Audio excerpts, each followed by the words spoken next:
Good evening, everyone. It's good to be here with you. And we have some interesting things to talk about. And I'm really excited about these issues that we're going to be talking about this evening because, you know, we're living in a time that is like none other. Never on earth has there been a time like what we're living in right now. And to me, it is the most exciting time that we could possibly be alive. And we have some interesting issues that people have never had to deal with in the past because they've never been living this far into the end of time as we are. So I want to start out with a spiritual foundation for these issues that we're looking at. Country living, preparedness, things along these lines. Some of you, I don't know where you live right now. Some of you may already be in the country. But we give these seminars whether you're in downtown Manhattan or whether you're out in the country because, unfortunately, with the way things are in this nation right now, we are completely vulnerable, whether you live in the country or whether you live in the city.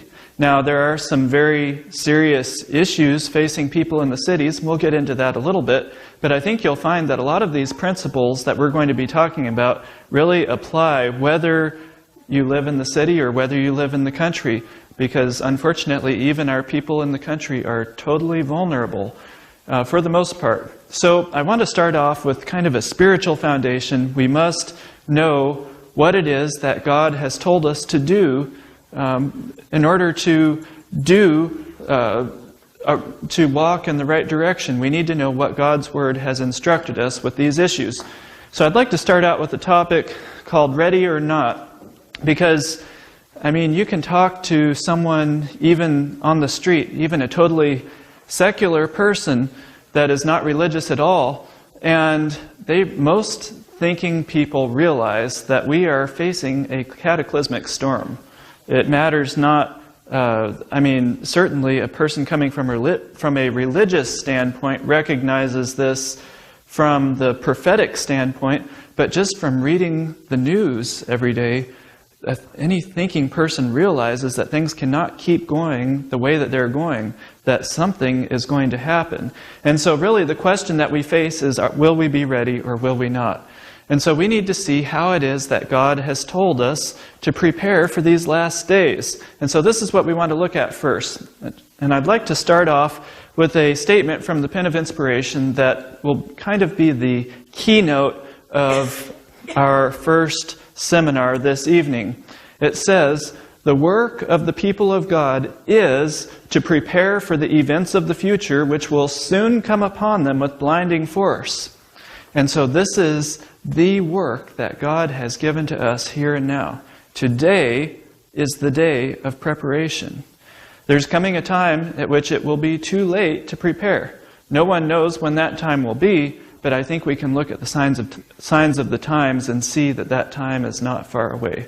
And so this is our work today and now. We need to know how it is that God has told us to prepare. So why don't we have a word of prayer and ask for the Lord to be here with us as we open His Word and see what He has to say about this. So let's have a word of prayer. Dear Father, we come before you this afternoon, this evening, thanking you so much for all of your many blessings, for bringing us here safely. And we thank you so much, dear Father, for giving us your word, which is a lamp unto our feet and a light unto our path. And we thank you that you have warned us of what is coming and that you have told us and instructed us how it is that we need to prepare. And I ask, dear Father, that you would send your Holy Spirit to be here and to teach us how it is that you would will for us to prepare for the events of the future. In the name of Jesus, I pray. Amen. Well, I'd like to take a look at one of my favorite verses of Scripture. It comes from the book of Proverbs, chapter 21 and verse 31. It says, "The horse is prepared against the day of battle, but safety," or if you look in your margin, it says, "or victory is of the Lord." And this, to me, really sums up this whole issue very nicely because it shows us the combination of human effort with divine power. The horse, everything that can be done has been done to make that horse prepared for the day of battle. But even after they've done all that they can to prepare that horse for the day of battle, the only way that that horse is going to come through the battle safely and in the end win the victory is through the power of God. And likewise with us here in these last days. We have a part to do, and we'll be looking at this in a little bit. But even after we have done everything that we possibly can humanly, the only way that we will come through these last days with safety and in the end win the victory is through God's power. It's the only way. We have no power in and of ourselves. And so this, to me, really sums up this whole issue, this combination of human effort with divine power. And we find this principle illustrated in many, many stories throughout the Scriptures. One in particular comes to my mind. It's the story of Joshua and Gibeon. You remember this story. It's found in Joshua chapter 10. And looking at Joshua chapter 10, I'd like to read just a few verses from there because it's the story of how Israel was coming into Gibeon, or coming into the land of Canaan rather, and the Lord had given them specific instructions that they were to not make any treaties with the surrounding Canaanite nations because the Lord knew that it would be a continual temptation to the Israelites if they were left with idolaters all around, that they would be continually falling into idolatry. So they were given these specific instructions, and the Gibeonites evidently found out about this, and they resorted to deception. And they sent messengers, you remember, with old, dusty, and torn clothes, and loaves of bread that were old and dry and moldy, and things like this, to try to make it look like they had come from a long distance, to try to make it look like they were actually from a long ways away. And they said, "We've come from a long distance," and they did deceive the Israelites. And unfortunately, the Israelites used their own human reasoning and decided to make a treaty with them. Well, then they found out that they had been deceived. The Gibeonite messengers went home. And as you can imagine, when the other surrounding Canaanite nations found out about this treaty, they were very upset because now one of their own, Gibeon, had formed a treaty with this invading force, Israel. And so they decided they were going to teach Gibeon a lesson, and they decided to surround them and wipe them off the face of the earth. And now Gibeon only had one friend left. That was Israel, wasn't it? Because they had formed a treaty with Israel. So they sent a message to Joshua and said, "Come help us. You are our friend now. We have a treaty with you." And Joshua had learned his lesson this time, and he went to the Lord in prayer to find out what it was he should do. And then the Lord answered him in Joshua chapter 10 and verse 8. Says, "And the Lord said unto Joshua, Fear them not, for I have delivered them into thine hand. There shall not a man of them stand before thee." And the point that I would like for you to notice about this story, one thing that makes this story so interesting to me, is the Israelites were faced with an interesting situation. They knew ahead of time that they were going to win. Isn't that an interesting situation to be in? Now, what would human nature be in that kind of a situation where you're going into a battle and you know ahead of time that you're going to win? Would it not be human nature to kind of say, well, you know, I really don't have to do too much. I'll just show up and I won't really do a whole lot. Wouldn't that kind of be your human nature to just not put a whole lot of effort into it if you knew ahead of time you were going to win? Well, I want you to notice what Joshua and the Israelites did. They didn't go to bed that night. It says in verse 9, "Joshua therefore came unto them suddenly and went up from Gilgal all night."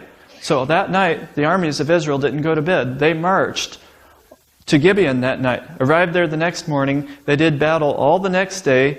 And then you can read further, starting with verse 12. This was the time when they ran out of sunlight and they needed more time. And Joshua asked the Lord to hold the sun in the sky. And they fought on into that night. They put forth almost superhuman effort. And all this with knowing ahead of time that they were going to win. This brings forth an important principle, I believe, as we go into these last days. Because my question obviously would be, do we know what the final outcome of these last days will be? Absolutely. Praise the Lord, we do. We know from the sure word of prophecy what the final outcome is. But we are faced with a similar dilemma as Joshua and Israel. Do we still have a part to do? And so our question should be, are we going to be as faithful as they were in putting forth every ounce of effort that they had? And I'd like to read a statement that really brings this point out regarding this story. It says, "The Spirit of God inspired Joshua's prayer that evidence might again be given of the power of Israel's God. Hence, the request did not show presumption on the part of the great leader. Joshua had received the promise that God would surely overthrow these enemies of Israel." So notice, he knew ahead of time he was going to win. Yet, he put forth as earnest effort as though success depended upon the armies of Israel alone. Wow. He did all that human energy could do, and then he cried in faith for divine aid. And notice this, it says, "The secret of success is the union of divine power with human effort." So human effort plus divine power equals success. This is what God is trying to hammer home to us through these stories of old. And just one more, the story of the Apostle Paul as he was being sent to Rome, a prisoner. You remember they got caught in that terrible storm, and partway through the storm, these hardy sailors gave up all hope of even surviving it.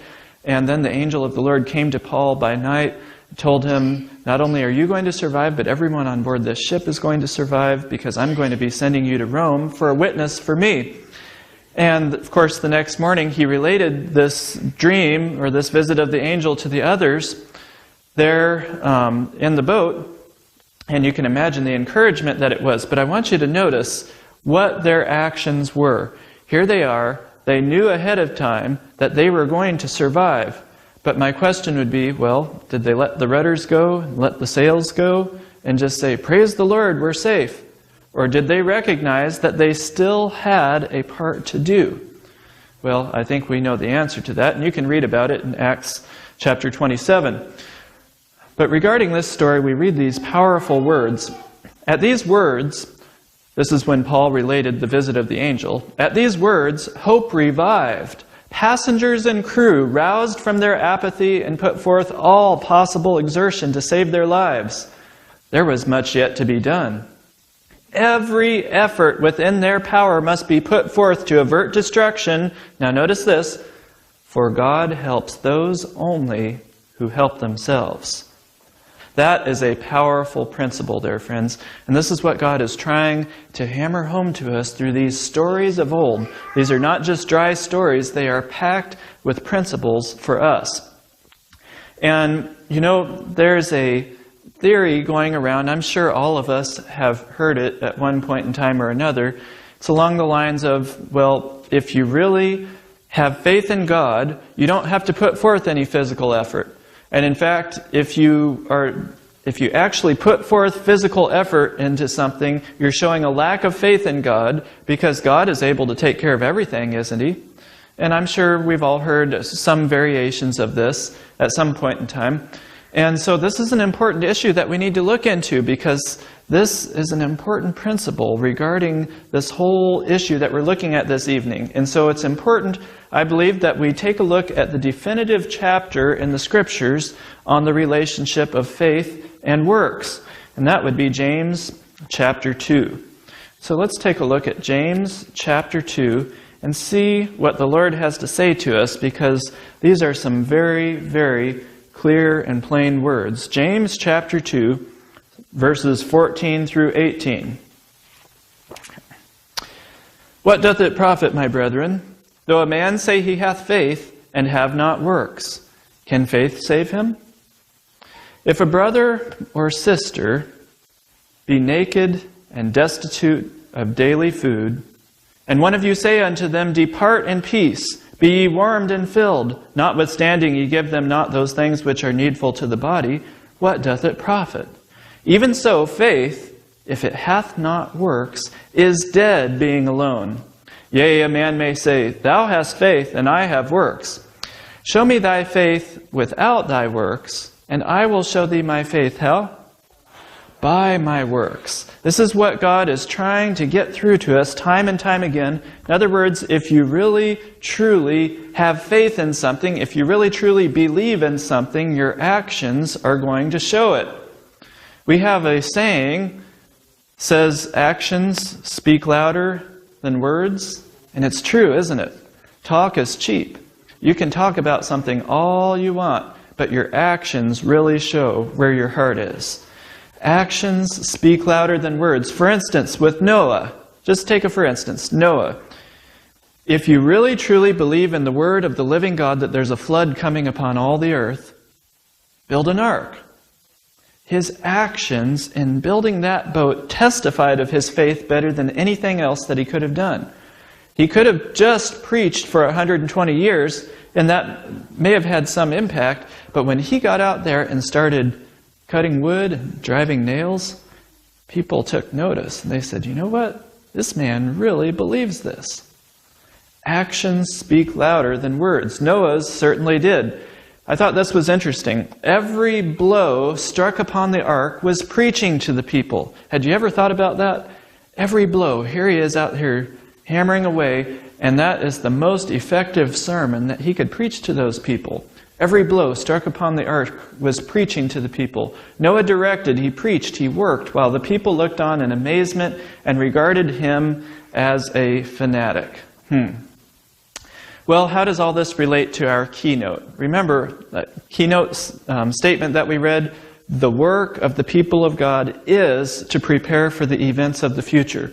Well, obviously, God has given us a part to do. We have a part to do to cooperate with divine power. Human effort plus divine power equals success.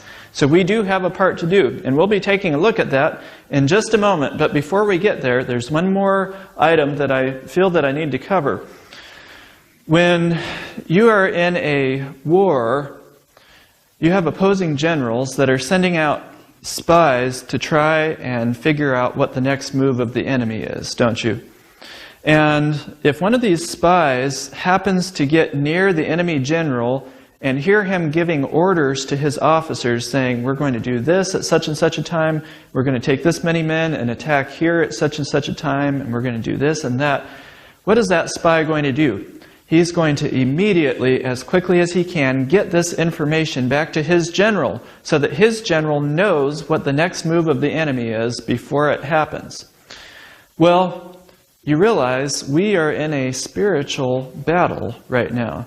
The great controversy between good and evil, between Christ and his law and Satan. And thankfully, the Lord has seen fit to give us volumes of military intelligence of what the next moves of the enemy are so that we know ahead of time. He's given us lots and lots of it. But there are a few places where the Lord has seen fit to give us military intelligence that is straight from the mouth of the enemy. That basically a quotation from the devil, stating to his officers what his next moves are. And when I read these statements, my ears perk up, because this is so important that God has seen fit to give us a direct quotation from the enemy so that we know exactly what the next moves are and so that we can be prepared for it. And I want to read a portion of one of these places to you because it relates directly to our issue tonight. And so please pay close attention as we take a look at this. This is very important. It says, Satan says, quote, "For fear of wanting food and clothing, they will join with the world in transgressing God's law. The earth will be wholly under my dominion." Now, do you catch what the plan is here? This should be ringing bells in your mind, going back to something written thousands of years ago. Revelation chapter 13. That no man might buy or sell, save he that had the mark. That's exactly what this is talking about, friends. Something else should be ringing in your mind. Every earthly support will be taken away. Remember that?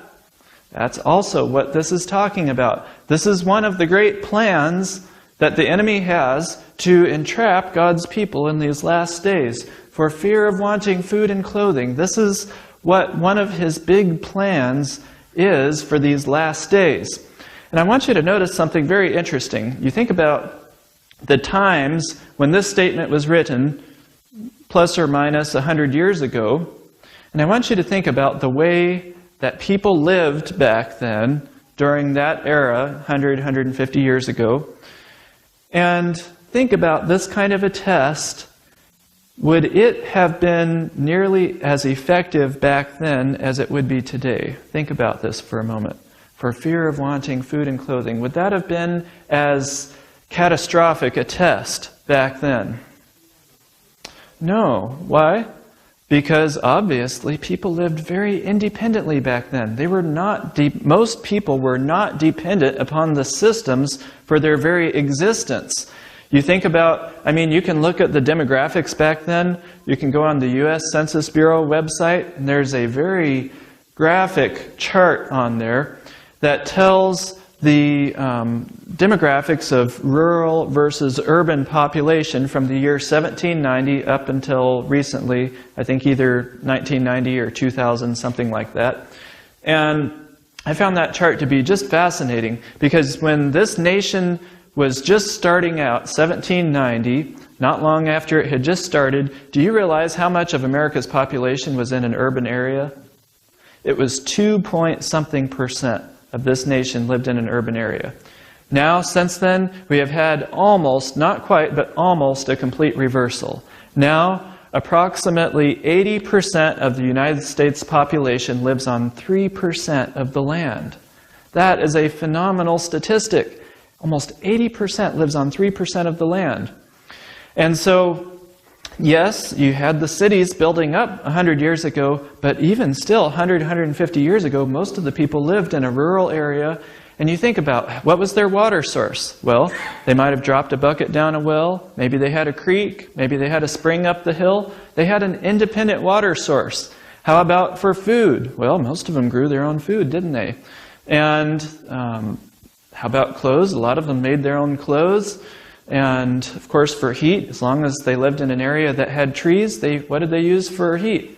Trees, of course. Wood heat. And so you think about the way that this nation was founded and the way that people lived even back then, and you see they were very independent for these necessities of life. And a test like this would not have been as catastrophic because they were very independent for those necessities of life. But my question obviously would be, has anything changed in the last 100, 150 years? Dramatically. We find ourselves in this nation to be absolutely, completely, utterly dependent upon the systems for even our most basic necessities of life. And we'll be looking at these evenings that we're here. For these basic necessities of life, we have become completely dependent. And this has changed the whole landscape. But I want you to notice, before we move on here, I want you to notice that this is exactly what the plan of the enemy has been. Because, as we've already noticed, a plan like this would not have been completely effective back then because of the way people were so independent. So what has happened? Convenience has been brought in. And along with convenience comes dependence. When you become dependent upon the conveniences, you are now in a serious situation. And that is exactly what has happened, not only for those in the cities, we know that, but even for almost everyone in the country as well. We have become completely dependent for those even the most basic necessities of life. And so we can see exactly what the plan has been, and I must say it has been very effective. We are now, the landscape is set for this to be an incredible test, because now if you can't buy or sell, you're talking survival. With the way that we live right now, if you cannot buy or sell, that's it. You're finished. And so we need to understand God has told us way ahead of time exactly what the plan of attack was. And He didn't tell us just to satisfy idle curiosity either. He told us because He wants us to be prepared for what is coming. He doesn't want His people to be unprepared for these events of the future. Now is the day of preparation. So God has told us what is coming, And as we'll see in a little bit, He's told us exactly how to prepare. And if we neglect to do the part that He has given us in preparing for these events of the future, we are placing ourselves unnecessarily in the way of temptation. Because this test is coming. God has told us it's coming, and He's told us how to prepare. And if He, Satan, can cause us to place ourselves unnecessarily in the way of temptation, he knows that the victory is His. So God has told us what's coming, and He's told us how to prepare. And let's take a look at how it is that God has told us to prepare. And so I want to start off with one of the issues that we found in that military intelligence report. Remember, said for fear of wanting food and clothing. So why don't we take a look at that food issue? Because obviously that food issue is going to be very, very important in these last days. And so it's important that we see what God has to say to us regarding the growing and preserving of food. This is an issue that is often misunderstood, and we need to see exactly what it is that God has told us that our part is. So I'd like to start out seeing what the wise man has to say to us. Proverbs chapter 6, verses 6 through 8. Go to the ant, thou sluggard, consider her ways and be wise, which having no guide, overseer, or ruler, provideth her meat in the summer and gathereth her food in the harvest. You look at the Hebrew for this word meat, and it's obviously talking about food. She's providing her food in the summer, gathering her food in the harvest. And my question would be, well, why? For what? Why is she putting up food in the harvest? What's the reason? Yeah, there's not much food around in the winter, is there? And so she's putting up enough food in the harvest to get her through the winter till the next harvest, right? Well, that's pretty common sense. Proverbs chapter 30 and verse 25. The ants are a people not strong, yet they prepare their meat in the summer. Once again, they're putting up their food in the summer. Same principle here, putting it up in the summer to get them through the winter till the next summer. Once again, this is pretty common sense. This is the way that civilization has survived since creation. Or since the fall, at least. He that gathereth in summer is a wise son, but he that sleepeth in harvest is a son that causeth shame. The Bible has a lot to say about this agriculture issue, and I think it's a lot more important than many of us realize. There are a lot of issues at stake with this agriculture issue. I think we can start to see this issue of dependence is a big thing. Being independent for one's food supply is certainly one issue, but we also see a lot of issues along the lines of character building. Getting out there and working in the soil, it does something to you. And I mean, I look at how God created Adam to till the garden. That was his job in the garden, was to tend the garden. And in heaven, we're going to be working gardens also. It'll be a whole different kind of gardening than we're used to now, but still, we're going to be doing some form of agriculture. And I just see that this issue is a very important issue to God, and it makes my ears perk up about this issue. And here we see this is something that is determining if a person is a wise person or one that causes shame, whether or not he puts up his food in the harvest. If he's busily working, doing the part that God has given him in the harvest, or is he being lazy and not doing anything to make sure he has food through the winter? This is an issue of wisdom or shame. And another verse that's very interesting to me regarding agriculture, and there's many, many that we could read and we don't have time to.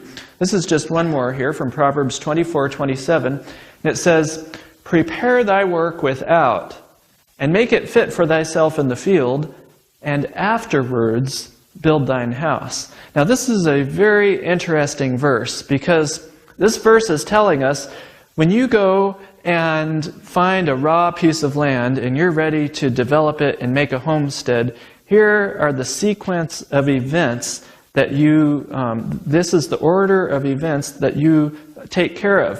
And it says, first, you're going to find the best piece of land with the best soil and put your garden there. and put your orchards in there. You reserve the very best land for your agriculture, and you get started working that soil, getting it built up. You get your trees planted, and you get all of these things squared away first, and only then, afterwards, build thine house.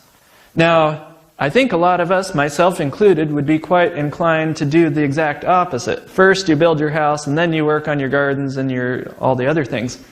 But in God's eyes, this agriculture issue is a very important issue.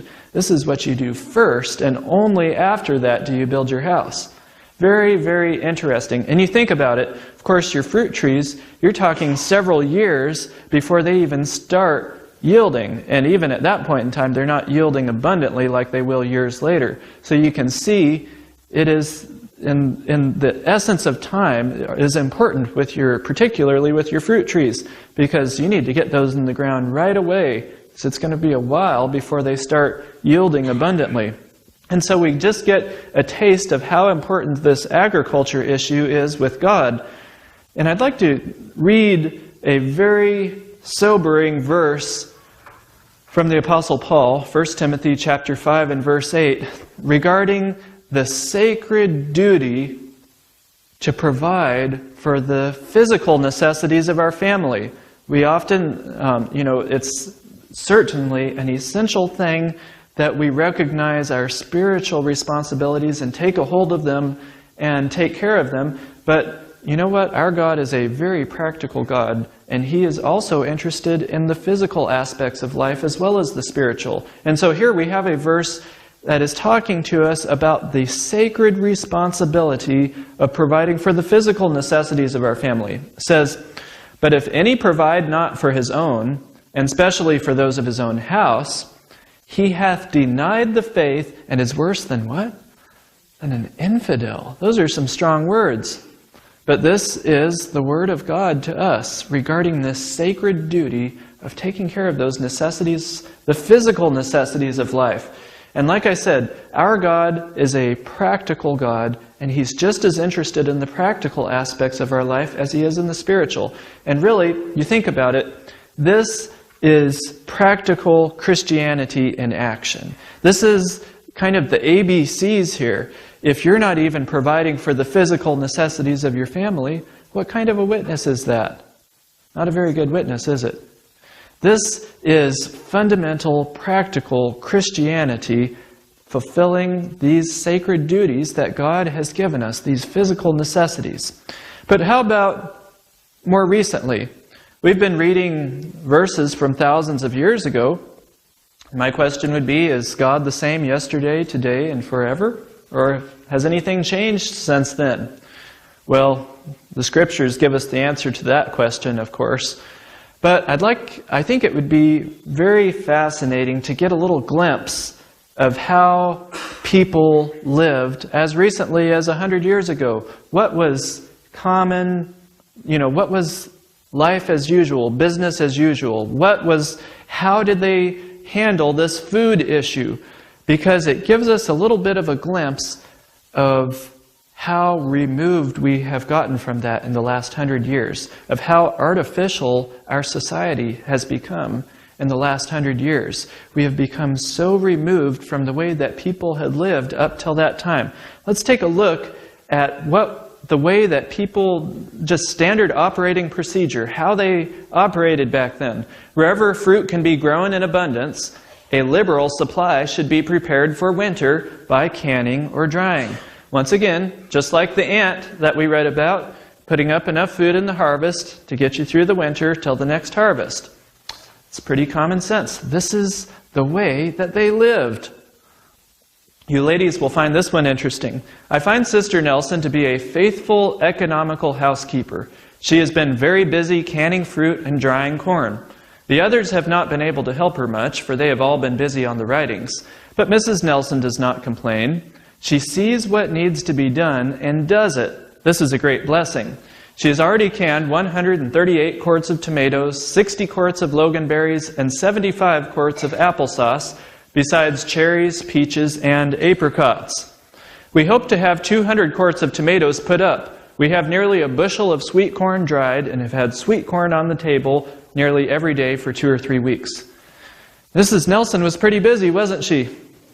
But you know, that's how life was back then. It wasn't as cushy as we have it these days. I wasn't alive back then, but from what I hear, life was a lot more difficult back then. They had to work a lot harder than we have to these days. Sure, we have our own set of challenges, but we have a lot of conveniences that they didn't have back then. And they had to put some effort out. But you know what? Along with the conveniences that we have today comes a great deal of dependence. We are so much more dependent than they were back then. Totally, totally different. But this is the way that they lived. Each year, we put up not less than 600 or 800 quarts of canned fruit. We have peaches, apricots, nectarines, grapes, plums, and tomatoes canned. This was business as usual, friends.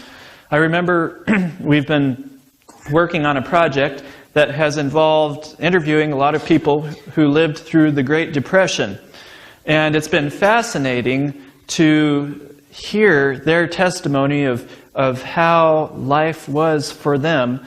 And it's one thing that has been really interesting was to notice how those who were living in the country during the Depression, their experience was totally different than those who were living in the city during the Great Depression. I mean, at least with the ones that we've talked to, it's like night and day. You would think that they were living on different worlds. I mean, it's just totally different experience. But I remember this one gentleman we were talking with, he told us, he said, my family was poor farmers during the Great Depression. And he said, if we didn't put up at least 1,000 quarts of food, we didn't survive the winter. We'd starve to death.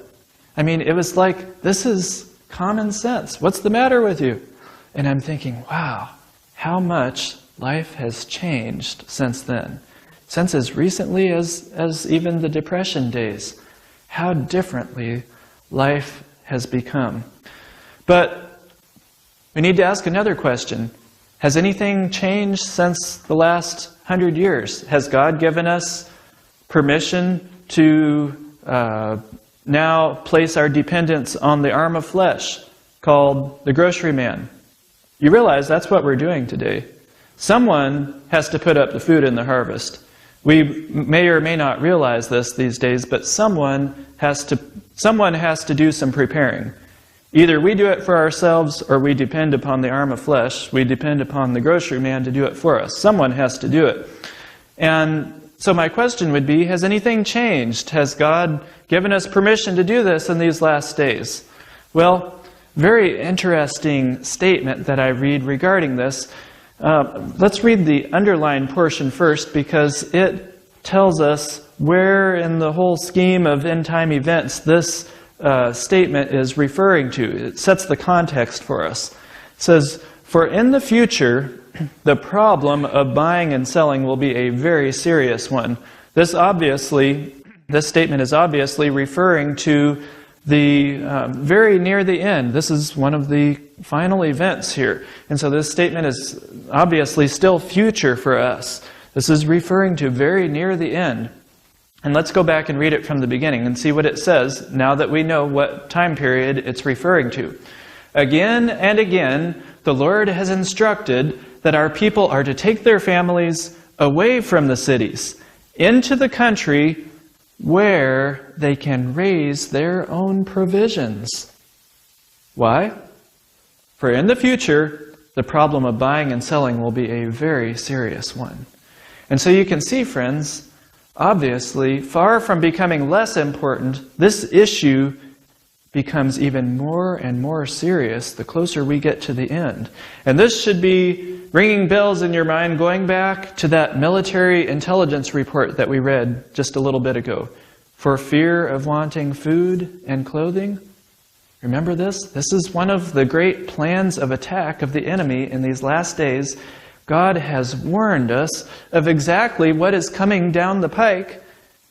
Long before it happens, He's given us lots and lots and lots of warning. And you know what? He's told us exactly how to prepare for it. He's told us what's coming, and then He says, get out of the cities, into the country where you can raise your own provisions. Because the time is coming when it's going to be very difficult to buy or sell. The enemy is going to use this to try to entrap you, to get you to yield. And friends, I believe that this principle that we're looking at here applies to more than just the food issue. I believe that God is trying to get through to us to not be dependent for these basic necessities of life. Get back to the simpler times, the way that people used to live not very long ago, where you're very independent for these basic necessities of life, for your water, for your heat, and for your food. These are the basic necessities of life that we have to deal with: water, heat, and food. And I believe that this principle here applies to the other basic necessities of life as well, your water and your heat. And I'll tell you why. This is a very interesting verse from Lamentations. Lamentations chapter 5, verses 1 through 4. And as we read this, you'll see obviously why this book is called Lamentations. Jeremiah is just pouring his heart out about this catastrophe that has come upon the children of Israel.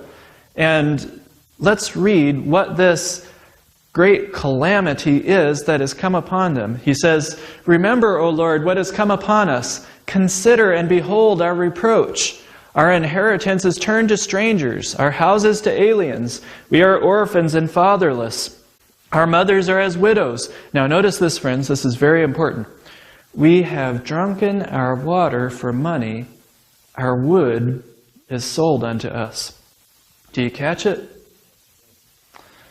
And friends, I don't for a moment think he is talking about just the fact that they were having to pay extra money for these things. The catastrophe that has come upon them is the fact that they were now dependent upon their enemies for basic necessities of life, for water, and for their ability to be able to keep themselves warm and to be able to cook their food. For these basic necessities of life, they were now dependent. And this was a catastrophe. And a funny thought hits me. I wonder how many of us are drinking our water for money. Ever thought about that? How many of us are drinking our water for money? And you realize you don't have to be on a city municipal water system to be drinking your water for money. 95% or more of the people in the country on a well are drinking their water for money as well. You know why, of course. There's a little pump down in that well, and you're not getting water out of that well unless that pump runs, and it runs on electricity. And if you don't pay for electricity, or if the power company refuses to sell it to you, or if an ice storm comes and knocks the power down, or for whatever reason you don't have electricity to power that pump, you're not getting water out of that well, with the way that 95% of our people are set up. How many of us are drinking our water for money? I would venture to say almost everyone. And how many of us is our wood sold unto us? Our ability to be able to heat our homes and cook our food. And you realize that, obviously electric heat is not going to work if you can't buy electricity. But you realize that even propane and natural gas and any of your forced air systems still require electricity to turn that fan to force the air throughout the house. And in fact, there's automatic shutoffs that prevent them from running if there is no electricity, because otherwise it could burn your house down. And so, how many of us are heating our homes for money? Is our wood sold unto us? How many of us? And you know, the thing that really disturbs me is that we don't even realize it.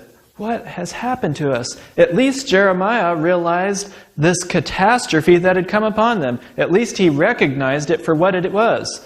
That he realized it was an incredible catastrophe that had come upon them. But friends, it's like we don't even think about these things. In fact, with many of us, it's the way we were raised. We don't know any better. We don't know how things used to be. Where does your water come from? It comes from the faucet. Where does your food come from? From the grocery store. Where does your heat come from? Well, you turn that little thermostat on the wall. It's like we don't even realize the predicament we have gotten ourselves in. And friends, this is a serious issue, Because God has warned us that this issue is going to be a big test in these last days. And He's not only told us of what's coming, He's told us how to prepare for it. And the solution is to follow His plan to relocate to the country where we can take care of these basic necessities of life. Your water, your heat, and your food. And this is God, once again, in His infinite wisdom and kindness, looking out for His people. He knows what's coming, and He's warned us of what's coming because He wants us to be prepared for it. Because He wants us to be in a condition to be able to help others rather than to be in a desperate condition ourselves. He wants us to be the head and not the tail.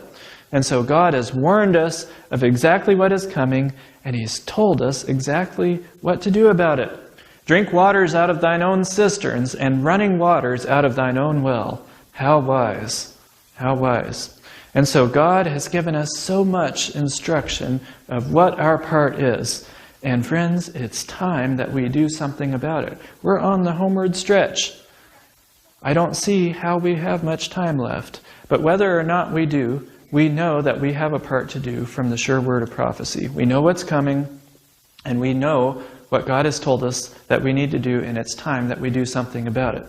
Now, when we're discussing this issue of preparation, there's an important question that we need to ask ourselves. What is it that we are preparing for?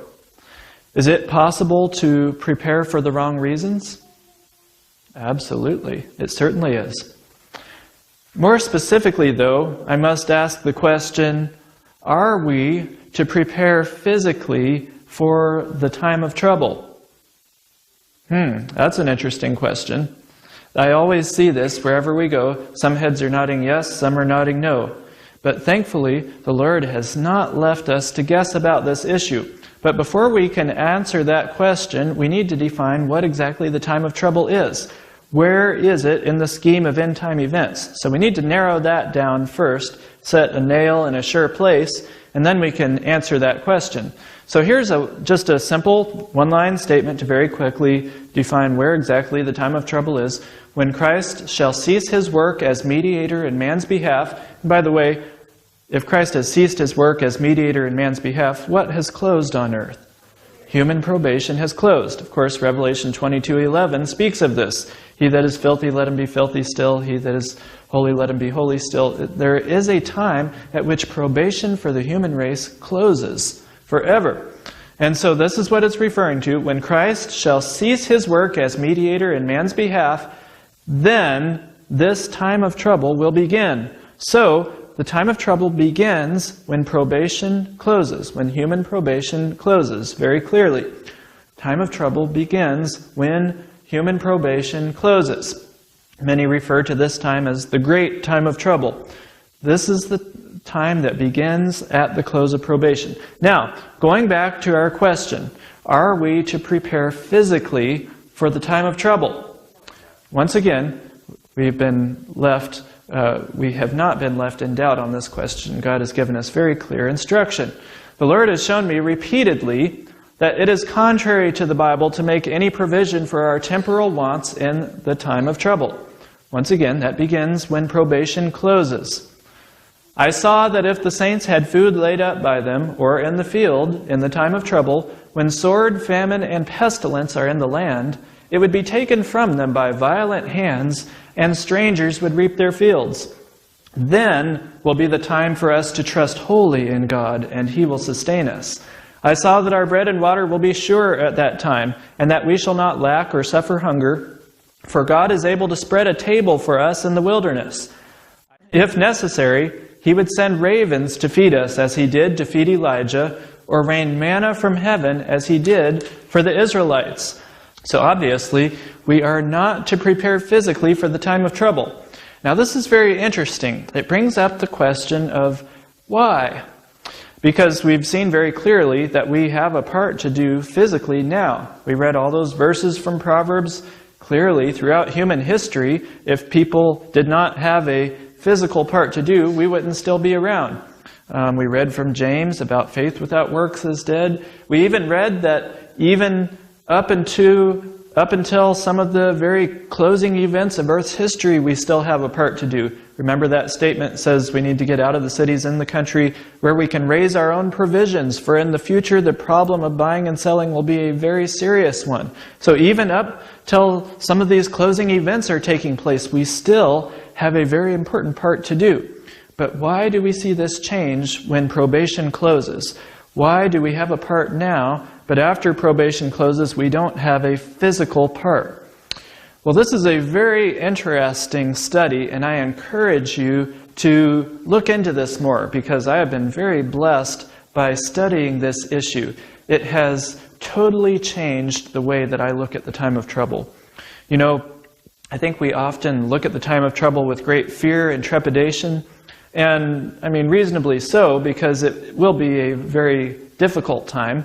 But there are some incredible issues taking place during the time of trouble, and doing a study on this has shown me how important the time of trouble is, that we need a time of trouble. And so I want to just go into a couple of reasons, just a couple, of why I see this issue being so important.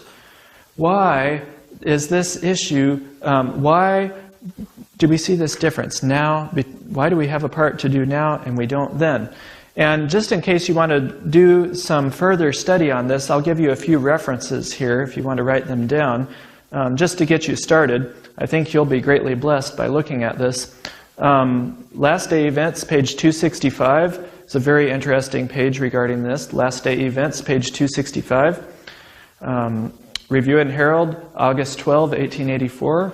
That is another very interesting statement regarding this. Review and Herald, August 12, 1884.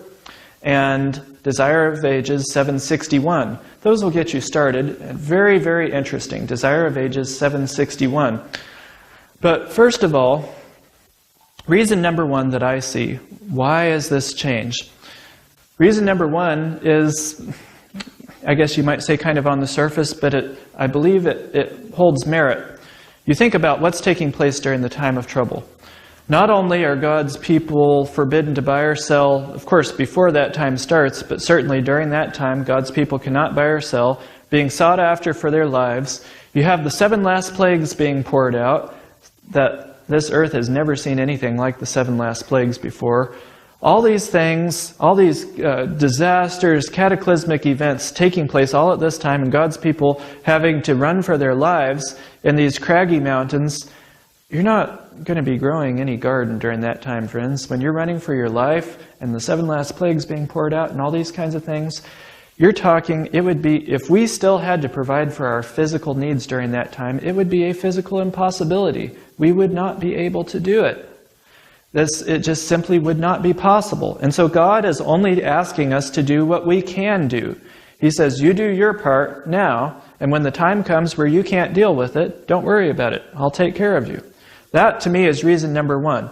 God asks us to do what we can while we can, but when the time comes where it's impossible for us to do it, then He says, don't worry. I'll take care of you during that time. So that, to me, is reason number one. Reason number two goes a little deeper. You've got to realize that from the beginning of this great controversy, the devil has been very deceptive, and he has been trying to blame this whole sin problem on God. And God has been patiently dealing with the sin problem in the only way that it could be taken care of, where it would never come back again, and that is to unmask the devil one layer at a time. He knew that if he destroyed him right then, that the entire universe would serve him out of fear. And our God is not a God of force, He's a God of love. He wants us to serve Him out of love. And so He knew that the only way He could deal with this sin problem was to unmask the devil, where sin and Satan would be once and for all revealed, and everyone would see where exactly the devil was going with his thing, and everyone would serve God out of love for Him, because they wanted to serve Him. So this is what God has been doing throughout the great controversy. And then when we get to the cross, we have a big unmasking going on. In fact, you'll read about that in Desire of Ages 761. Talks about that, how the angels had been very deceived during this whole time leading up to that. They knew that even the unfallen angels, they knew they were going to stay with God, but they couldn't quite figure out what was going on with Satan because he had been such a majestic being and so highly exalted, and he was so deceptive, they couldn't figure out. But when he crucified Christ on the cross, that was a big layer of unmasking that took place. Their decision was set. They knew what was going on then. But if you continue to read on that page, it says, but even still, Satan was not destroyed because there was even more that needed to be revealed. And so this has been going on throughout this great controversy.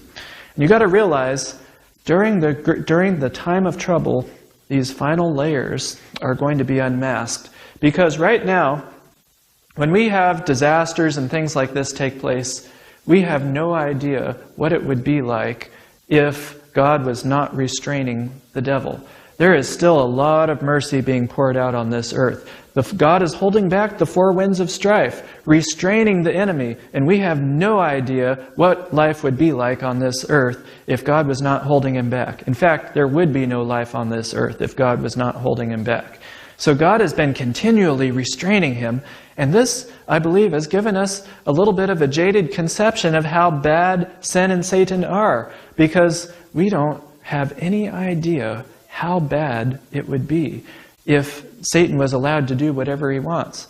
Well, friends, that's going to change during the time of trouble, because what happens? God lets go of those winds of strife during the time of trouble. No more mercy mixed with them, and the entire universe is going to see firsthand what it would be like if Satan had won the great controversy. We'll get just a taste of it and see the enemy, once and for all, totally unmasked, where we will see how hideous sin and Satan are. And this is an important work, friends, because this work that God has been doing and that he finishes up during the time of trouble is going to be what makes sure that sin will never rise again. And friends, I don't want to have to ever deal with sin again. I want to be done with it once and for all. And that is what God is doing.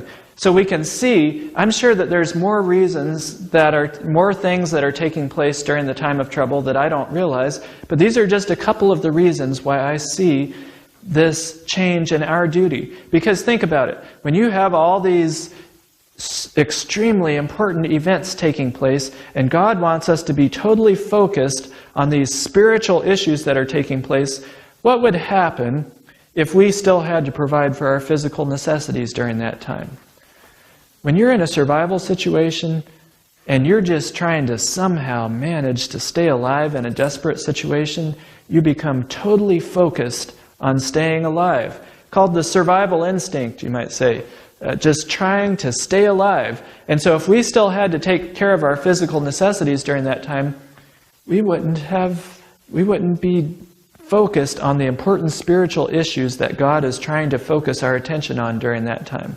So this, I believe, is yet another reason why God has told us that after probation closes, we don't have to deal with our physical necessities anymore. He wants us to be totally focused on these super important issues. And so he says, I've reserved the time of trouble for myself so that you won't have to deal with those things, and so that you'll be able to be focused where you need to be. So really, it's a matter of timing.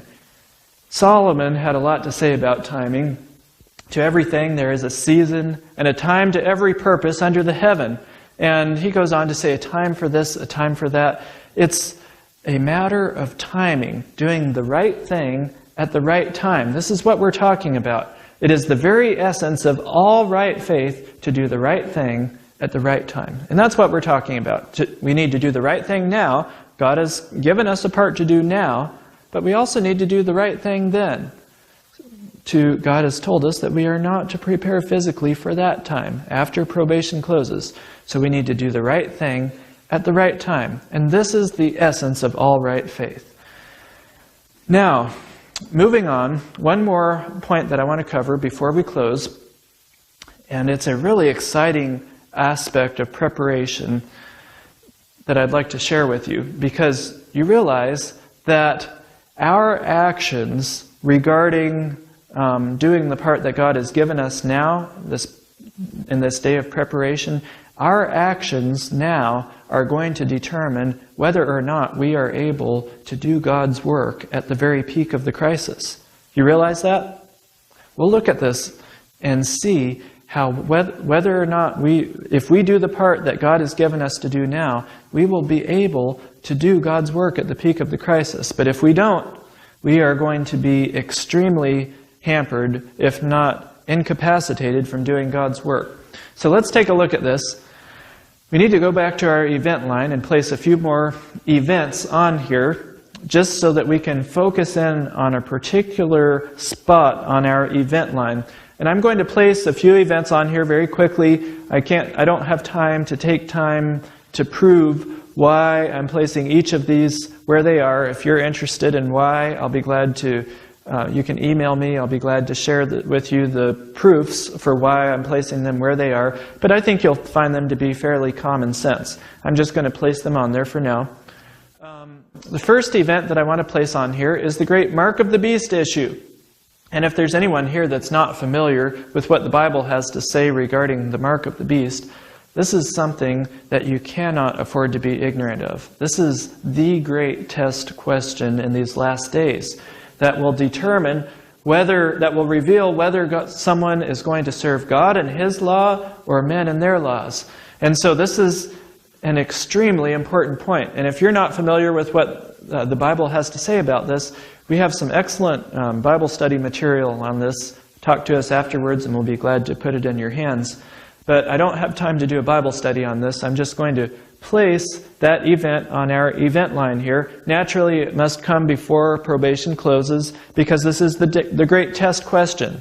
This is what everyone is tested on. Okay, next event is the decree that no man can buy or sell save he that had the mark. And I'm not prepared to place this at one exact point in time on our event line, and I don't need to make the point that I'm trying to make. It just needs to be, it has to be somewhere in between the Mark of the Beast issue coming to a head and the close of probation. It has to come at or after the Mark of the Beast issue comes to a head because, after all, this is one of the means of enforcing the Mark of the Beast, is it not? Remember, Revelation says that no man might buy or sell save he that had the mark. This is one of the things that is being used to enforce the Mark of the Beast. So, it has to come at or after that, but it has to come before probation closes because this is part of what makes it, the Mark of the Beast, such a great test. If there was only a $50 fine attached to the Mark of the Beast, that wouldn't be much of a test, would it? But when you have one of the penalties being that you cannot buy or sell, you're talking, in this day and age, in the United States of America, you're talking survival. With the way that we live today, if you cannot buy or sell, that's it. You can't survive with the way that we're used to living.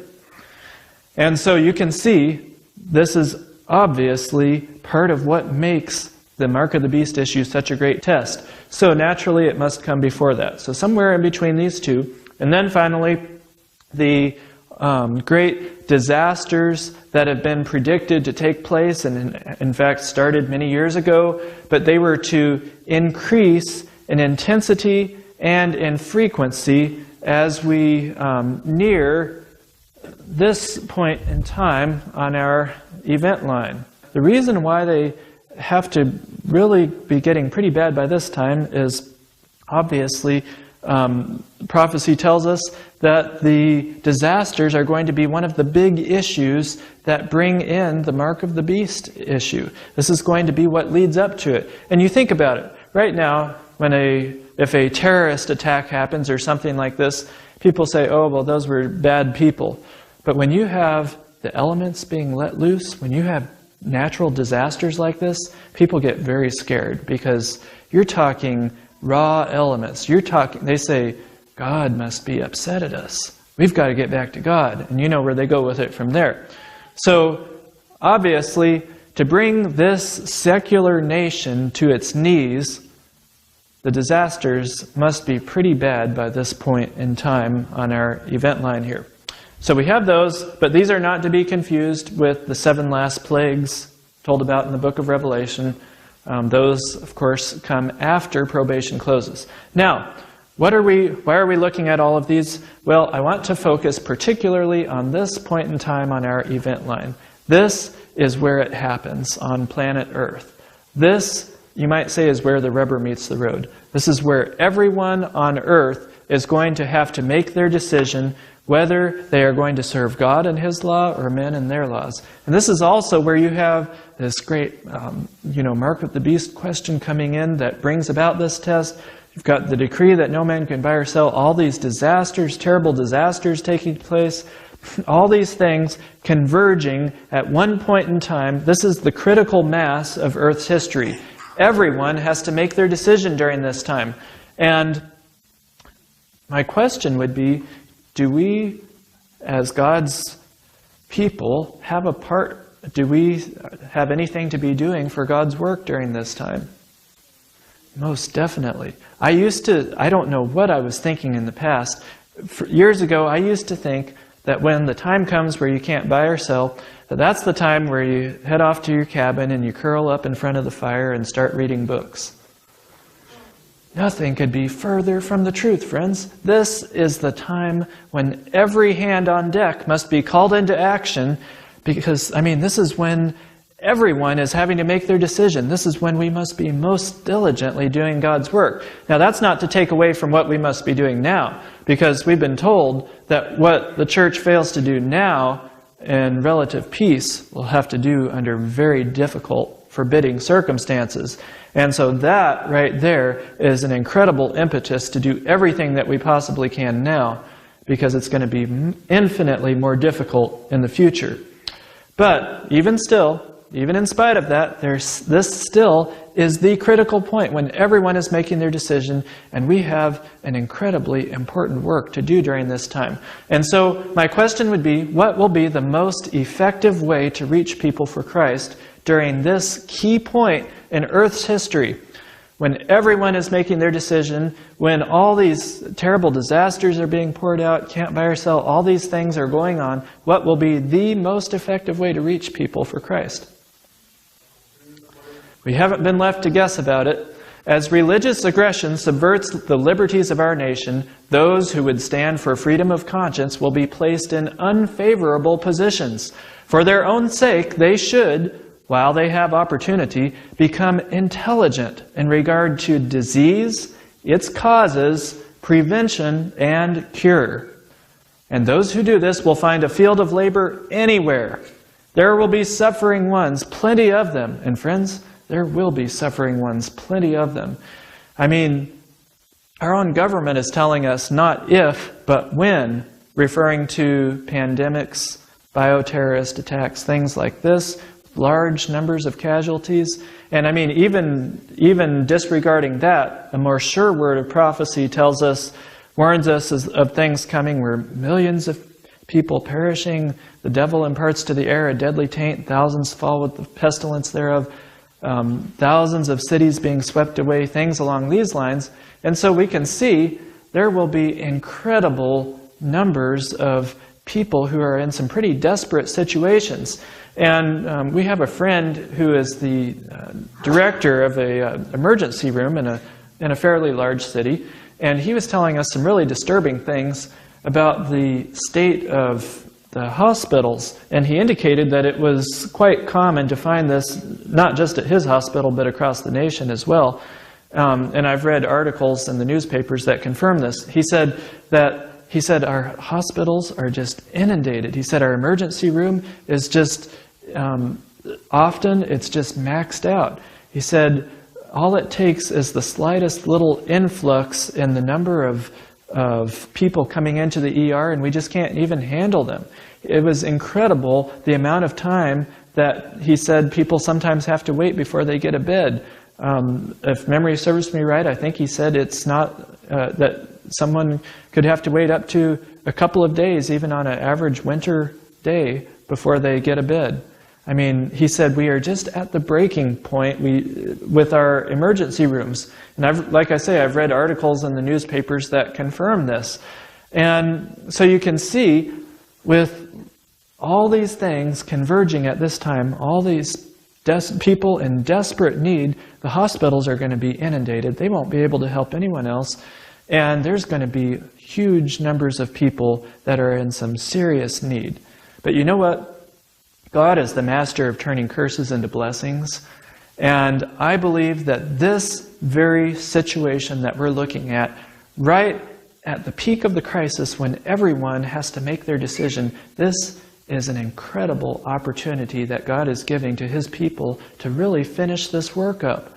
Because you realize that when you help someone with their physical needs, when someone is in great distress and you're able to actually help them with their physical needs, you gain an incredible bond with that person like nothing else. When you are able to help them with their practical physical needs, you gain an incredible bond with them, and you have a real opportunity to be a witness to them, to share Christ with them. I mean, this is the method that Jesus used. You realize that He healed more than He taught, because He knew that it was a lot more effective to reach people through the practical aspects of life, to gain their confidence and to gain a connection with the people, and then you have an opportunity to reach their hearts.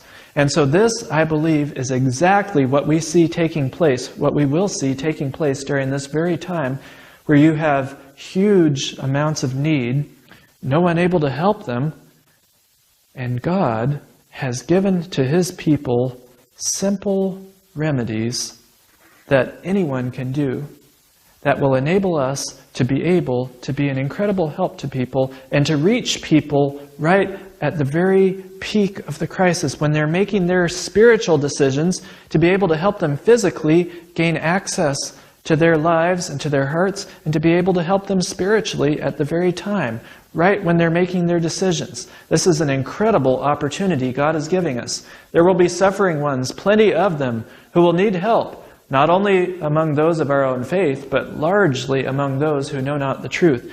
And you know, friends, this is the work that's going through to the end. I wish to tell you that soon there will be no work done in ministerial lines, but medical missionary work. So this is the work that will be the most effective way to reach people for Christ during this very time right here, during the very peak of the crisis, when all these things are taking place. But we have a problem. This is also the time when it's very difficult, if not impossible, to buy or sell. That adds some interesting complications to the issue, doesn't it? You just think about it for a moment. Put yourself in this situation. You can't buy or sell. What would it take to be able to actually do medical missionary work in conditions like this? What would it take to actually be able to help someone? What would it take? Would you be able to do it in your current situation? I want you to think about this, friends. We need to look at just some of the most basic issues. This list that we're going to look at is by no means exhaustive. This is just to get your thinking going, just to get you started thinking about what is it going to take? What is it going to take? And so I want to start out with an issue that may seem a bit simplistic, but we don't want to leave out even a simple thing here because it's very important. Shelter or heat. Just think about it for a moment. How easy is it to, when you're sick, to get well if you're in a freezing cold house? I've had that unfortunate experience, and it doesn't work very well at all. And I remember the last time we were back here on the East Coast, reading about an ice storm that took place somewhere here on the East Coast. And they were saying how it knocked power out for, I think, 3 weeks or so. And people were having to move out of their homes into shelters. And you know why? Because the inside temperature of their homes was in the 20s. Now, water freezes at approximately 32. So you're talking no running water in that kind of a situation, plus freezing cold. How are you going to be any kind of a help to someone if you're in that kind of a situation? You're not going to be bringing them home, helping anyone. You're going to be in desperate need of help yourself. So I want you to think about, in your current situation, if you could not buy or sell, would you be able to keep your home warm? That's an important issue, friends. And if your answer was no, Now is the time to do something about it, friends. We don't have time to be beating around the bush here. God has given us plenty of warning, 100 years, actually thousands of years of warning, but especially in the last 100 years, He's given us a lot of instruction on what we need to be doing. And friends, we're running out of time. It takes time to implement these things. If your answer was no, friends, you've got to do something about it. And we'll be getting into this a little more later this evening and tomorrow night. How do you actually implement these things? How do you become independent for these basic necessities? Moving on to another one, water. Water not only is essential for being able to drink and things like that, and hygiene, but also something called hydrotherapy treatments. Now, if you're not familiar with hydrotherapy, it is one of the most effective tools in the medical missionaries' toolkit. Hydrotherapy is very simple, but very powerful with God's help, with God's power. It's incredible. We've seen incredible results with it. Just a couple of quick stories. My dad, several years ago, tore his knee very badly. We were re-roofing a house, and a few days went by, and it didn't seem to be getting any better. Couldn't hardly walk on it, and he was afraid he'd have to have surgery. So my mom started doing hot and cold fomentations on his knee. You know what? Within a few days, he was up and walking around, a couple of weeks, totally healed, no pain, nothing. No surgery, just water. Another story, I was listening to a seminar by a physician, and she was talking about the bird flu. We've all heard of the bird flu. Media has been talking about it a lot. And she was comparing the bird flu to the Spanish flu of 1918, kind of connecting them. And but what I found really interesting about the seminar was she told about how it was either her aunt or her great aunt was a nurse during the Spanish flu of 1918, and how her aunt was just having an incredibly difficult time because the mortality rate was very high, and they couldn't find anything that would work with these people. And around the world, I think they lost tens of millions of people from that Spanish flu of 1918. And so people were just dropping like flies, and they couldn't find anything that was effective with this. But thankfully, her aunt had been trained at one of our institutions back when they taught hydrotherapy, and she got the bright idea of trying that out. So she decided she'd give it a try. So she started doing hot and cold fomentations on her patients' chests. And you know what? They started pulling out of it. And if memory serves me right, I don't think she lost hardly a single patient after that. If she did, it was greatly reduced. It was very effective. It was the only known thing, and I've heard this from multiple sources, it was the only known thing that was effective for the Spanish flu of 1918. Once again, just water. It's simple remedies. Now you might be thinking, oh, well, just a minute here. I'm not a doctor and I'm not a nurse. This isn't talking about me. Friends, you read the books and you will find that God is calling for every one of His people to be medical missionaries. Now what does that involve? No, that doesn't mean you have to go to medical school. In fact, there's a statement, I wonder if I have it on here. I might not, but anyway, it says something along these lines. It says, not very many of our people can go to our institutions and become trained, as doctors or nurses, but anyone can get literature on these things and become intelligent in regard to these simple remedies. Friends, these simple remedies are exactly that. They're simple. Anyone can do them. There are some things that you need to learn, some basic principles to make sure that you do it properly, but you know what? It's simple. And this is how we are going to be able to really finish the work, friends. If we are all medical missionaries, we can jump in and right at the peak of the crisis, not to mention now, certainly now, but at the peak of the crisis, we will have an incredible opportunity to reach a lot of people. So, having said that, hydrotherapy, of course, it's not the only thing that you can do to help someone, but it is a very important item, and of course it requires water. So my question to you would be, in your current situation, if you could not buy or sell, would you be able to have plenty of clean running water in your house? right now in your current situation, if you could not buy or sell? And friends, if the answer is no, it's time, it's past time to do something about it. This is an incredibly serious issue, friends. We have got to be doing what it takes so that we will be able to do God's work, so that we'll be able to be effective missionaries for Him at the very peak of the crisis. How about hot water? You realize that with most of your hydrotherapy treatments, it requires the contrast between hot and cold. There are a few that are only cold or only hot, but most of them require a contrast. And so my question to you would be, in your current situation, if you could not buy or sell, would you be able to have plenty of hot water?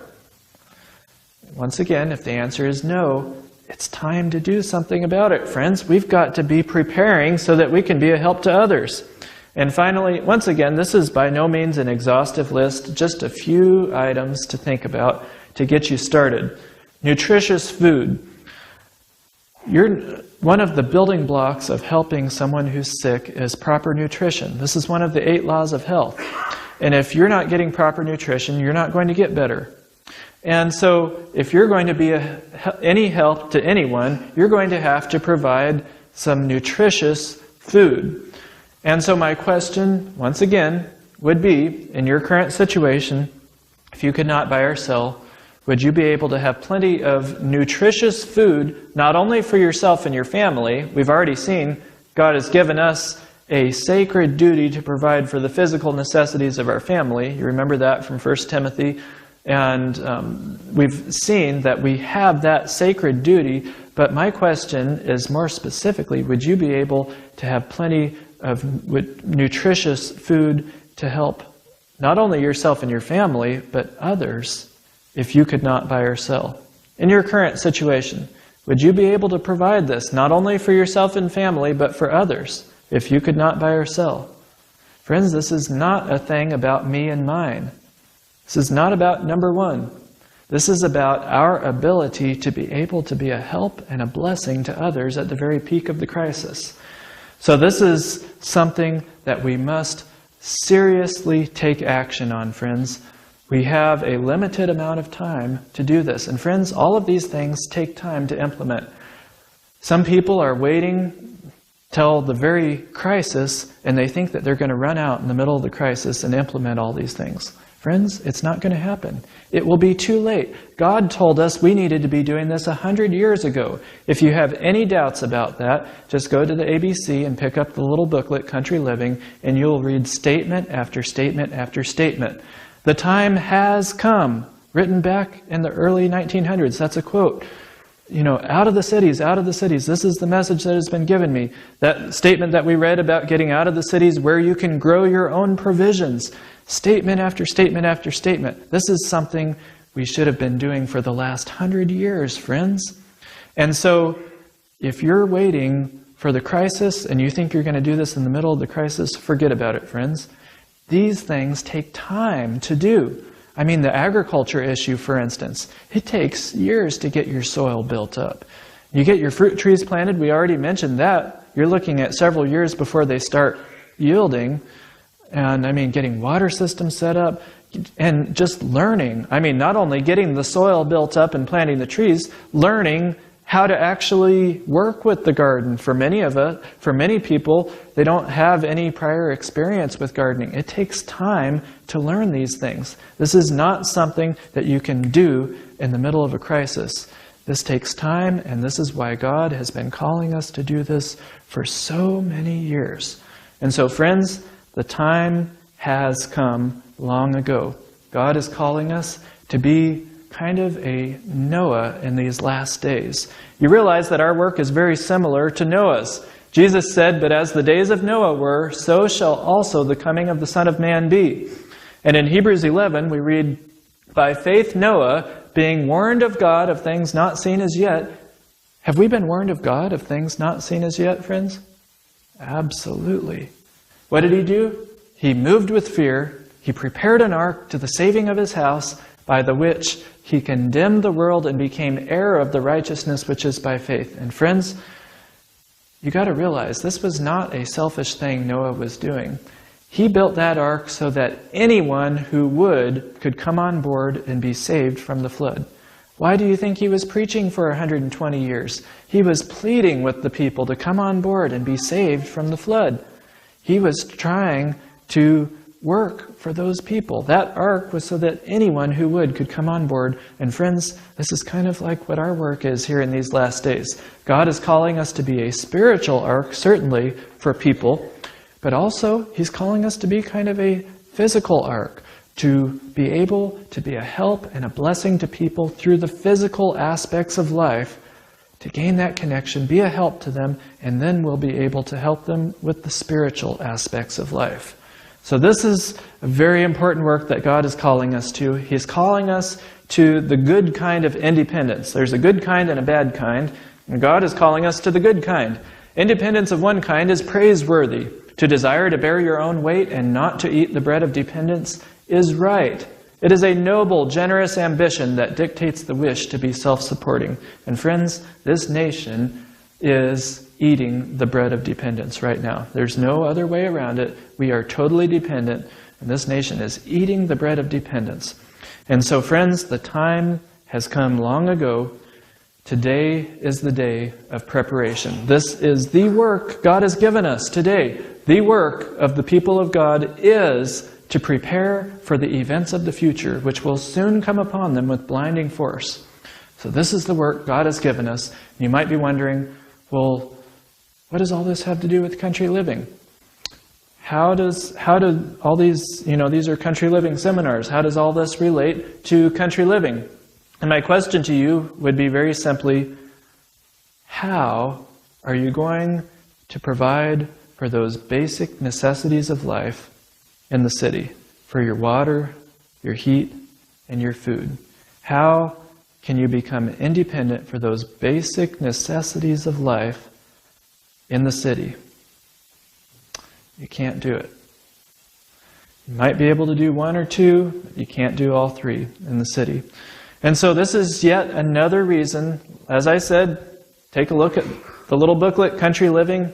It's packed full of many, many more reasons. I don't have time to go through all of them, but this is just one more reason why I see that God has called us to this country living, is so that we will be able to provide for these basic necessities of life, and so that we will not be needlessly placing ourselves in the way of this great temptation that's coming our way in the future, but also so that we will be able to help people physically in the days ahead. I should run through just a few of the other reasons that I see for country living. These are just a few. Number one, be still and know that I am God. This is one of my favorite reasons for country living. God is calling us to place ourselves in the environment that most nearly resembles the one that He created us in, where it's quiet, and in the stillness we can hear God's voice speaking to us clearly. And friends, we have no idea how all this external stimulus that we are being faced with every day is impacting us. All the noise, all the radios blaring, the street noise, all the sirens, all the flashing lights, all the billboards with these wicked billboards. I mean, all the things that we are being impacted, bombarded with day after day, we have no idea what kind of a psychological impact this has upon us. We've become used to it. But friends, God is calling us to the kind of environment where we can gain the closest possible connection with Him, because you know what? You can't give what you don't have. And so God is calling us to put ourselves in the kind of environment where we will be able to gain the closest connection with Him, so that we will have something to share with others. And so that brings us to number two. Country living is God's plan for the physical protection of His people. Once again, God is a very practical God, and He's interested. He knows that there are judgments coming upon the cities. You can read about them. I'm not going to dwell a lot on them, but it's a fact. You get the little book, Country Living, and you'll read about them there. There are serious judgments coming upon the cities, and God does not want His people to be partakers of these coming judgments. Number three, country living is God's plan for the spiritual protection of His people. As we were mentioning before, the environment that we are in, when you are being bombarded with sin on every hand, it does take its toll on you. You look at Enoch. He went in to the cities with the power of God radiating off of his face, but you know what? After he was in there a little while, he started to lose that close connection, and there came a point in time where he would have to clear out of there and go back and get rejuvenated. Our surroundings have an impact on us, and God is calling us to be where we will not be in continual close association with sin needlessly. God is calling us to country living for our spiritual protection. But then number 4 is the one that is really, really interesting to me, and that's really exciting to me, because you realize that country living is God's plan for city evangelism. You realize that? Country living is God's plan for city evangelism. Now you might be thinking, well, wait a minute. How is this supposed to work? Country living, city evangelism? I thought you had to live in the city to be able to reach the people. You know, how is this? This seems like an unlikely thing to work. Well, just take a moment and think about a rather unlikely situation. John the Baptist, one lone man standing out in the middle of the wilderness, before the advent of cell phones, the internet, automobiles, airplanes, radio, television, before any of these things that enable us to communicate quickly, travel long distances, one lone man standing out in the middle of the wilderness. I've thought about what kind of effect would I have if I went out in the middle of the desert and started preaching. Would anyone come? Probably not. I mean, at least in my human reasoning, they probably wouldn't even know I was there. But here's one lone man standing out in the middle of the wilderness, and what was the impact that he had? Then went out to him Jerusalem and all Judea and all the region round about Jordan, and were baptized of him in Jordan, confessing their sins. This is one of the most effective ministries that you'll read about in the Bible. And all this from one lone man out in the middle of the wilderness, a most unlikely situation. But friends, John was following God's blueprint for him, for how he was to work. And when you follow God's blueprint for you, you are guaranteed of success. And so likewise, God has given us a blueprint of how we are to work the cities. There's been a lot of talk about city evangelism lately, and that's good, because when you have 80% of the people living on 3% of the land, you have to reach the cities if you want to reach the people. But friends, the thing that we have got to remember is God has given us a blueprint for exactly how this is to work. And the only way that we are going to have success is if we follow the blueprint. So yes, we need to come up with ideas and things, but they have to fit within the blueprint that God has given us, or else they will fail, because God knows best. So what is this blueprint that God has given us? The cities are to be worked from outposts. Said the messenger of God, quote, now this is the angel speaking, shall not the cities be warned?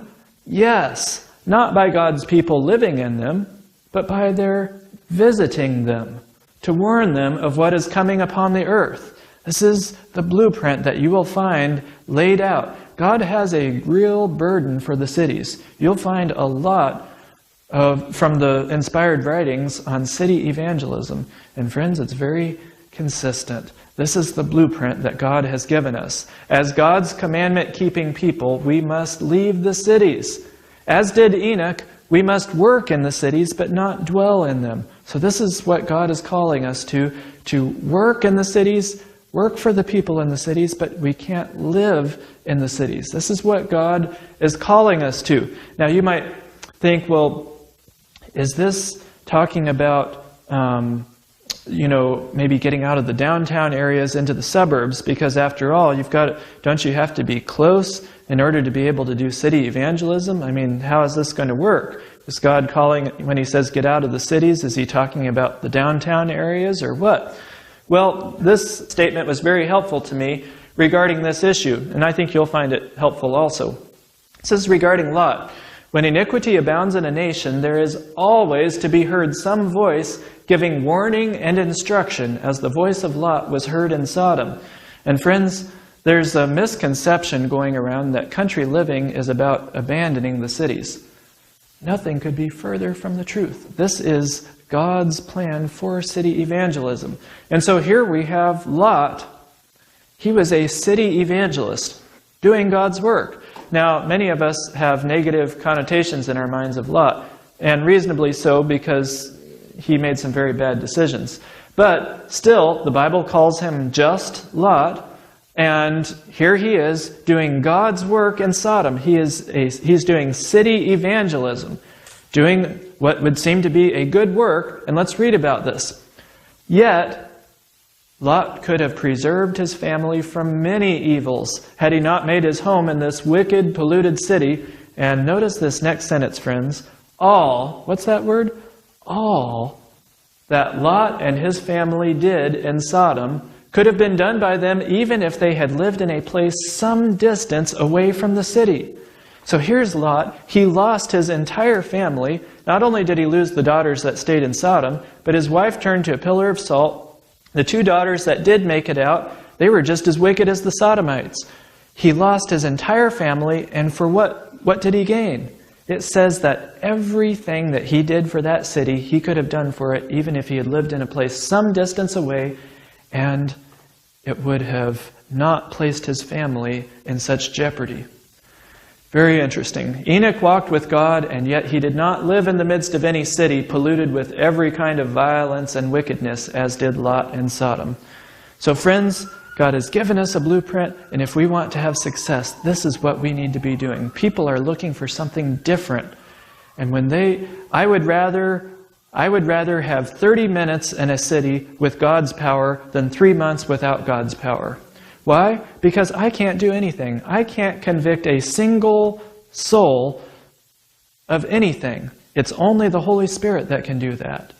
And so, if I am not laboring according to God's blueprint, if I'm just laboring in my own strength, I'm not going to have any effect whatsoever, even if I'm doing it for years and years. And so, friends, I'd rather have even a shorter period of time laboring with God's power and with His Spirit than a long period of time without that. God is calling us to labor according to His blueprint, and then we will see some incredible success. So down through the years, we hear these words, "Who will be warned?" We say again, "Out of the cities." Do not consider it a great deprivation that you must go into the hills and mountains, but seek for that retirement where you can be alone with God to learn His will and way. And I want to close with this promise. I want to leave you with this promise. When God opens the way for the accomplishment of a certain work and gives assurance of success, the chosen instrumentality must do all in His power to bring about the promised result. In proportion, now notice this, in proportion to the enthusiasm and perseverance with which the work is carried forward will be the success given. God can work miracles for His people only as they act their part with untiring energy. So the success that we experience in any work will be directly proportional to the amount of enthusiasm and perseverance that we put into it. And so, friends, this that God is calling us to, preparedness, country living, these kinds of issues, it's not necessarily going to be easy or a bed of roses. It may be a bit of an inconvenience, but you know what? God is calling us to put aside our own interests and to put His interests first, to do what He has called us to do so that we will be able to be a help and a blessing to others in the days ahead. And so God is calling us to do this, and He tells us that many will have to labor earnestly to help open the way. That's in the little booklet, Country Living, page 25, I believe. Many will have to labor earnestly to help open the way, but we have the promise on Country Living, page 24, says, God will help His people to find such homes in the country. And friends, that's a promise. All of God's biddings are His enablings. He will enable us to do what He has asked us to do. No matter what the obstacles may be, He will enable us to do this. So let's have a word of prayer. Dear Father, we come before You thanking You so much for giving us so much instruction and warning us of what's coming and showing us what we need to do about it. And now, dear Father, the thing that remains for us is to determine how You would will for us to go about this. So I pray that You would be with each person here, that you would lead them and guide them, not as to when to do this, because you've already told us many years ago when. I pray that you would guide and lead them as to how to do this. And so please be with each person here, and please be with us as we go into the next seminar. In the name of Jesus I pray. Amen.